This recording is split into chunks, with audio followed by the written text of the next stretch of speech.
പ്രവേശികയിലെ ആധുനിക പദ്യത്തിലെ സൂര്യകാന്ത് ത്രിപാഠി നിരാല എഴുതിയ അഭീന ഹോഗ മേര അന്ത് എന്ന കവിതയുടെ സാരാംശമാണ് പറയുന്നത്.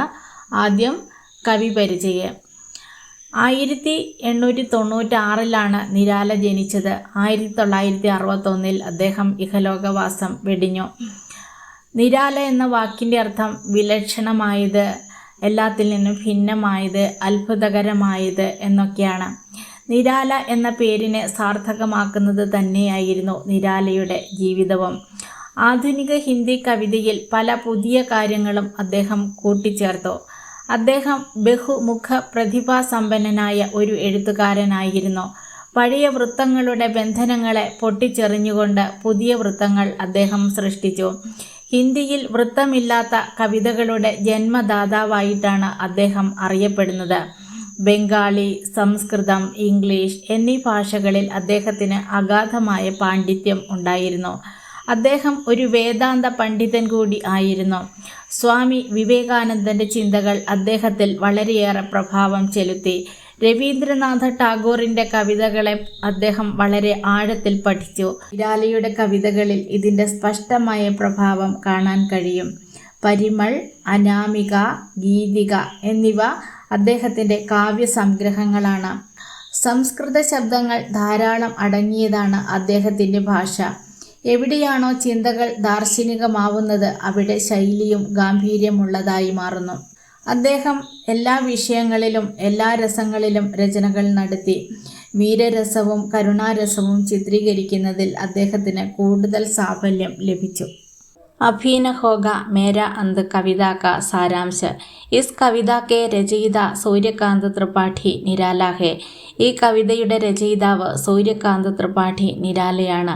നിരാല നാം കെ അനുരൂപ് ആപ്കാ വ്യക്തിത്വ ഏവം കൃതിത്വ ഹെ. നിരാല എന്ന പേരിന് അനുയോജ്യമാണ് അദ്ദേഹത്തിൻ്റെ വ്യക്തിത്വവും അതുപോലെ രചനകളും. ആപ്പ് ഛായാവാദ് പ്രഗതിവാദ് ചേതന കെ പ്രവർത്തക കവിയോ മേ പ്രമുഖ ഹെ. ഛായാവാദത്തിൻ്റെയും പ്രഗതിവാദത്തിൻ്റെയും പ്രവർത്തകരിൽ പ്രമുഖനായിരുന്നു സൂര്യകാന്ത് ത്രിപാഠി നിരാല. ആപ്പിനെ നയേ ഛന്ദോങ്ക ആവിർഭാവ് ഭീ കിയ. അദ്ദേഹം പുതിയ വൃത്തങ്ങൾ കണ്ടുപിടിച്ചു. ഛന്ത് എന്ന് പറഞ്ഞാൽ വൃത്തം. അപ്കോ മുഗ്ധ് ഛന്ത് കെ ജന്മദാതാ ഭീ മാൻതേ ഹെ. വൃത്തങ്ങളില്ലാതെ കവിത എഴുതിയ കവിയായിരുന്നു അദ്ദേഹം. വൃത്തമില്ലാത്ത കവിതയുടെ ജന്മദാതാവായിട്ടും അദ്ദേഹം അറിയപ്പെടുന്നു. ഇസ് കവിത മേ കവി സകാരാത്മക ചേതനക്കോ ജാഗ്രത കർത്തേ ഹെ. ഈ കവിതയിൽ കവി സകാരാത്മകമായ ചേതനയെ ഉണർത്തുന്നു. ഇൻ പങ്ക്തിയോങ്കോ ജബ് ഹം പഠ്തേ ഹെ തബ് ഹം ഭി സകാരാത്മക ബൻ ജാത്തേ ഹെ. ഈ വരികൾ വായിക്കുമ്പോൾ നമ്മളും സകാരാത്മകമായ ഊർജമുള്ളവരായി തീരുന്നു, അല്ലെങ്കിൽ നമുക്കും ഒരു പോസിറ്റീവ് എനർജി ലഭിക്കുന്നു. കവി കഹത്തെ ഹെ. കവി പറയുന്നു, മേരാ അന്ത് അഭി നഹി ഹോനെ വാലാ ഹെ. എൻ്റെ അവസാനം ഇപ്പോഴൊന്നും ഉണ്ടാവുകയില്ല, അല്ലെങ്കിൽ ഞാൻ ഇപ്പോഴൊന്നും മരിക്കുകയില്ല. ക്യോങ്കി മൈൻതോ അഭി അഭി ആയാഹും. കാരണം ഞാൻ ഇപ്പോൾ വന്നതേയുള്ളൂ. അർത്ഥാത് മേരെ ജീവൻ മേ കോമൾ വസന്ത് ക ആഗമൻ അഭി അഭി ഹുവാ ഹെ. അതായത് എൻ്റെ ജീവിതത്തിൽ കോമളമായ വസന്തത്തിൻ്റെ ആഗമനം ഇപ്പോൾ ഉണ്ടായതേയുള്ളൂ, അല്ലെങ്കിൽ എൻ്റെ യൗവനം ഇപ്പോൾ ആരംഭിച്ചതേയുള്ളൂ. വസന്ത് കെ ബാദ് അന്യ ഋതുവേം ഹേ തബ് തക് മേ രഹൂങ്ക. വസന്തത്തിന് ശേഷം ഇനിയും ഋതുക്കളുണ്ട്, അതുവരെ ഞാൻ ജീവിക്കും. വസന്ത് കെ ആനെ സെ ഹർ കഹീം ഹരിയാലി ഹേ. വസന്തത്തിൻ്റെ ആഗമനത്തോടു കൂടി എല്ലായിടത്തും ഹരിതാഭ വ്യാപിച്ചിരിക്കുന്നു. എവിടെയും ഹരിതാഭയാണ്. ഹരിയാലി കെ കാരൻ പേട് കി ശാഖാവോ മേ കലിയാം ആയി ഹേ. പച്ചപ്പ് വ്യാപിച്ചതുകൊണ്ട് തന്നെ, അല്ലെങ്കിൽ പ്രകൃതി പച്ചപ്പണിഞ്ഞതുകൊണ്ട് തന്നെ മരത്തിൻ്റെ ചില്ലകളിലെല്ലാം പൂമൊട്ടുകളും വന്നിരിക്കുന്നു. അവർ വേ ഹിൽക്കർ മധുർ ഗീത് ഗാരഹി ഹെ. അവർ ഇളകിക്കൊണ്ട്, ഹിൽക്കർ എന്ന് പറഞ്ഞാൽ ചാഞ്ചാടിക്കൊണ്ട് മധുരമായ ഗീതം പാടുകയാണ്. മേം അപ്പനെ മീഠേ ഏവം കോമൾ സപ്പനോങ്കെ കിരൺ ഉൻ കലിയോം പർ പേരൂങ്ക ഔർ ഉൻ കലിയോങ്കോ ജഗാവുങ്ക. ഞാൻ എൻ്റെ മാധുര്യമാർന്ന കോമളമായ സ്വപ്നങ്ങളുടെ കിരണങ്ങളാൽ ആ പൂമുട്ടുകളെ തലോടും, അവയെ തഴുകിയുണർത്തും. പുഷ്പ സബ് ധീരെ ധീരെ ഖിൽ രഹേ ഹേ ക്യോങ്കി ഉന്മേ അബുഭി നിദ്ര കി ലാലസ ഹേ. പൂക്കളൊക്കെ പതുക്കെ പതുക്കെയാണ് വിരിയുന്നത്, കാരണം അവയിൽ ഇപ്പോഴും നിദ്രയുടെ ആലസ്യം ബാക്കിയുണ്ട്. യഹാ കവി യുവ പീഡിയോമേ രഹിനെ വാലെ ആലസ്യപ്പൻ കോ ദൂർ കർണേ കി ബാത്ത് കർ രഹേ ഹേ. ഇവിടെ കവി യുവതലമുറയിൽ വ്യാപിച്ചിരിക്കുന്ന അലസതയെ ഇല്ലാതെയാക്കുന്നതിനെ കുറിച്ചാണ് സംസാരിക്കുന്നത്. മെയിം ഉൻപർ നവജീവൻ ക അമൃത് സീഞ്ചൂങ്ക, ഞാൻ അവരിൽ അല്ലെങ്കിൽ ഭാരതത്തിൻ്റെ യുവതലമുറയിൽ നവജീവിതമാകുന്ന അമൃത് നനയ്ക്കും. ഉന്നെ ജഗാവുങ്ക, അവരെ ഉണർത്തും. ഉൻകോ അനന്ത് ആനന്ദ് ക പ്രവേശ് ദ്വാർ ദിഖാവുങ്ക, അവരെ അനന്തമായ ആനന്ദത്തിൻ്റെ പ്രവേശന കവാടം കാണിക്കും. അല്ലെങ്കിൽ അനന്തമായ പ്രവൃത്തി പദത്തിൻ്റെ കർത്തവ്യ പദത്തിൻ്റെ ആനന്ദം ഞാൻ കാണിക്കും.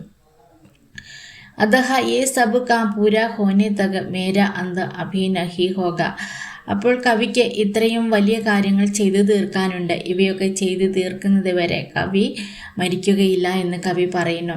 മേം അബ് അപ്പനെ ജീവൻ കെ പ്രഥം ചരൺ മേഹും, ഞാനിപ്പോൾ എൻ്റെ ജീവിതത്തിൻ്റെ പ്രഥമ ചരണങ്ങളിലാണ് അല്ലെങ്കിൽ ആദ്യത്തെ പടിയിലാണ്.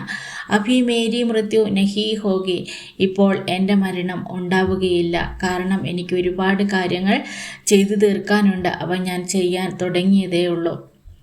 ജീവൻ മേ അനേക സാർത്ഥക വിഷയ ഹാസിൽ കർണ ഹേ, കവിക്ക് അനേകം സാർത്ഥകമായ വിഷയങ്ങൾ പ്രാപ്തമാക്കണം അല്ലെങ്കിൽ ഒരുപാട് നല്ല കാര്യങ്ങൾ ചെയ്യണം.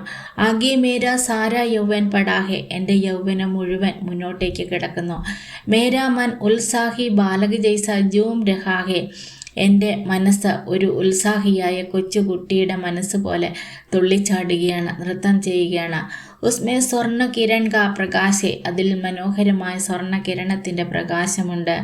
വസന്ത ഋതുക്കെ സഭി കാര്യകലാപ അഭി വികസിത് ഹോങ്കെ, വസന്ത ഋതുവിൻ്റെ എല്ലാ പ്രവർത്തനങ്ങളും ഇപ്പോൾ ആരംഭിക്കും. മെയ് അപ്പനെ വികാസ് കെ സാത്ത് സാത്ത് സബ്കാ വികാസ് കരാവുങ്ക, അതായത് എൻ്റെ വികാസത്തോടൊപ്പം അല്ലെങ്കിൽ എൻ്റെ പുരോഗമനത്തോടൊപ്പം മറ്റെല്ലാവരുടെയും വികാസത്തിന് വേണ്ടി ഞാൻ പ്രയത്നിക്കും. കവി കെ മൻമേ സമ്പൂർണ്ണ ഉത്സാഹേ, കവിയുടെ മനസ്സിൽ പൂർണ്ണമായ ഉത്സാഹമുണ്ട്. വിഭിന്ന പ്രകൃതി കലാപോങ്ക ആശ്രയിലേക്കർ കവി നിരുത്സാഹി മാനവോങ്കോ പ്രോത്സാഹിത് കർണേ കാ സഫൽ പ്രയാസ് കർത്തേ ഹേ, വ്യത്യസ്തമായ പ്രകൃതിയിലെ പ്രവർത്തനങ്ങളെ ആശ്രയിച്ചുകൊണ്ട് കവി നിരുത്സാഹികളായ മനുഷ്യനിൽ ആശ നിറയ്ക്കുന്നതിന് വേണ്ടി അല്ലെങ്കിൽ അവരെ പ്രോത്സാഹിപ്പിക്കുന്നതിന് വേണ്ടി വിജയകരമായി പ്രവർത്തിച്ചിരിക്കുന്നു.